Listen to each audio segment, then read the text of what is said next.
Starting July 1st, Versant and Central Maine Power customers will see a change in their rates. As a result, the average CMP customer will see a 15% increase in their electric bill. CMP says the change is largely due to the extreme storms and public policy changes. Despite the price hike, customers will be paying less than they did at the end of 2023. Versant customers in the Bangor Hydro District will see a slight decrease. For example, those using 500 kilowatt hours per month will see 60 cents taken off their bill.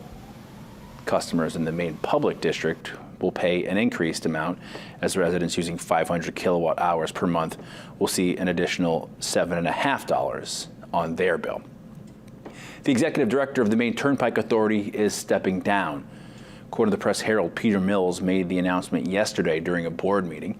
Mills says the decision is related to his age and health. 3 years ago, Mills announced he had bladder cancer. He also underwent abdominal surgery a few months ago. His current term as executive director expires in September. He's had the role for 13 years. He's also the brother of Governor Janet